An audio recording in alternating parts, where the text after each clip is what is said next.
I want to take a minute to just make sure we all realize that no matter how well we're doing or how far back the trauma or the event was, it doesn't mean that it stops living itself in real time for us every single day. What people are saying essentially when they say, "Oh, Eros, you don't look like you came from Inglewood," is that I don't look as rough as the individuals that made it out. And so people's perspective is that I didn't tap down. I wasn't walking through the trenches, but I can assure you, I can assure you that I was. And sometimes people assume that because you look better now, you seem to be doing better, you got that job, you got a couple things going for yourself, that all that pain now just goes away. People don't know that sometimes that pain will wake you up in the middle of the night. Man, we grew up in the worst areas that you could imagine, and we saw things that kids shouldn't see. I saw my first murder when I was 10 years old. It'll visit you when you're taking the train to work. You'll see it when you're sitting down having family dinner. It'll stop by and visit you when you at the open mic. I remember the man got shot dead right in front of my mama's van, and my mom was scared because we were never prepared to smell death in the air. That was the first time that I seen blood flow from a man's head so red that it made me see stop signs, but we couldn't stop time because we all have hard times, but these hard times were mine. And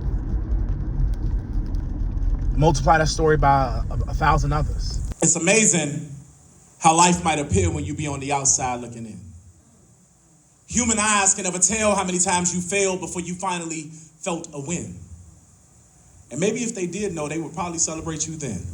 You know, my brother going to high school, my first year at Dunbar, his second year as a sophomore, we're sitting on the corner, 31st and King Drive, and one of the Prairie Corner kids, Project Kids is another term for him, walked up to him, grabbed his head, picked him up, punched him in the face, and then out of nowhere, 10 kids came and jumped us. They left him unconscious in the middle of King Drive. He was rushed over to Mercy Hospital. I thought they killed him. Something snapped in me at that time and really started to turn me into like a bit of a villain myself.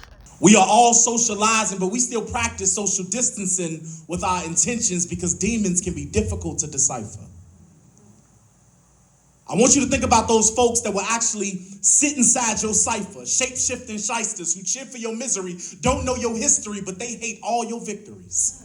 But through the grace of God, I was connected to very powerful spiritual people. The Jehovah's Witnesses kind of grabbed me and put me underneath their wing for a bit and gave me scripture and principles and ways to see the world, taught me how to articulate myself, how to speak well.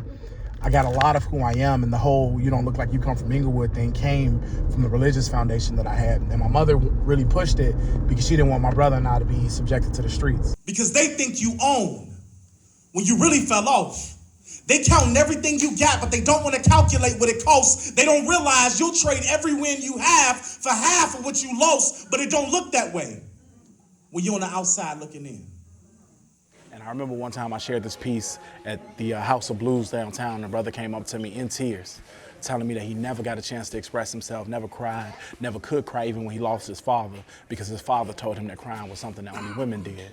And then at that moment, he was crying and in tears, and he felt that there was so much healing in that piece. That's the potency of words. Good to see you. Scott, how you? I'm good. I'm good. You see, Matt? Your name? My son. You're right. Heard good things about you, Ryan. Nice